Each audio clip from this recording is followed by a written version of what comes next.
Welcome to the AHRMM Learning UDI community. This presentation is intended to provide more information on potential use cases for the unit of use, also known as the UOU identifier. This novel concept is not commonly used in industries outside of healthcare. For a detailed explanation on why the UOU was created and how it should be structured, please refer to the companion presentation, UOU Explained. You can find more information at the LUC webpage on the AHRMM website. To minimize confusion and foster a standardized approach towards the creation and use of the unit of use DI, AHRMM organized a task force to study this issue. This group included stakeholders from across healthcare. It included representation from the FDA, hospitals, clinicians, industry groups, issuing agencies, and medical device manufacturers. They have suggested the following best practices for the UOU.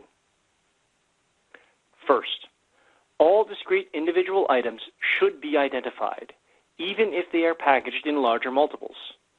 For example, if you manufacture syringes in pharmacy trays, you should identify individual syringes within the lowest package level as well as at the tray or case level. Second, wherever possible, encourage the development of standard enumeration practices with logical sequences. If your policies permit, it may be beneficial to standardize around the use of specific identifiers related to specific packaging levels. Given the diversity of medical devices, this may not always be possible. We recommend you formulate a logical sequence that works best for your organization. Once those identifiers have been created, it is important to provide the full data, including the unit of use device identifier, to all trading partners. You should clearly indicate which DI are marked and which are not. You should also clearly indicate the net content for all products. Finally, it is very important to clearly indicate the unit of use whenever it differs from the lowest packaged level.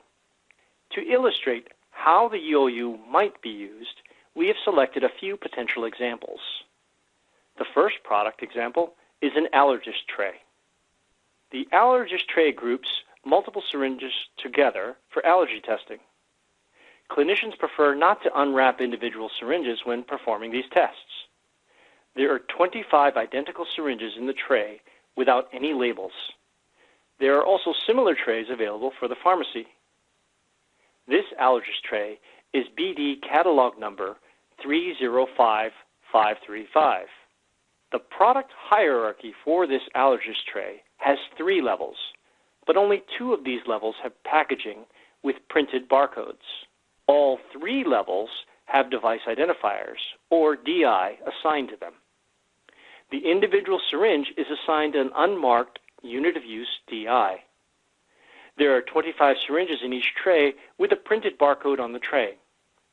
Each case of this Allergist tray features a printed barcode and contains 40 trays for a total of 1,000 syringes in the full case. Slides 6 and 7 are screenshots from the FDA's Global Unique Device Identifier database, or GUDID for short. This slide clearly shows all 3 levels and the DI for each level. We can also see the unmarked unit of use DI. Our next example is a Microtainer. The Microtainer is a device used for capillary blood collection. It is often used on neonates, small children, and elderly patients. Clinicians typically apply a patient-specific label directly to the product for identification purposes. At the same time, clinicians also want to be able to see clearly whether or not there is sampled blood in the tube. CLSI requirements dictate that the lot number and expiration of the tube must be printed on the tube. With so many existing requirements, there is little opportunity for a legible barcode to be printed directly on the Microtainer. This Microtainer is BD catalog number 365974. The product hierarchy for the Microtainer has 3 levels, but only 2 of these levels have packaging with printed barcodes. This is very similar to the previous Allergist tray example. The individual microtainer is assigned an unmarked unit of use DI. The shelf pack for this product contains 50 tubes and has a printed barcode on the box. There are 4 shelf packs contained in a case of 200 tubes with a printed barcode on the case label. This next example differs from the previous 2 examples. For both the Allergist tray and the Microtainer, all of the products contained in the case were identical to each other. In vitro diagnostic kits, or IVD kits, contain items that are not all identical. This different use case requires a different potential solution. IVD kits are moderately complex DNA tests that can generally be performed in about 45 minutes. A single kit can perform 24 separate tests. There are multiple different components in the kit, not 24 separate tests. There is only a single device identifier on the outer carton for the IVD kit, as shown here. This leads to some uncertainty over the proper usage of the device identifier. When our task force reviewed IVD kits, we had many outstanding questions.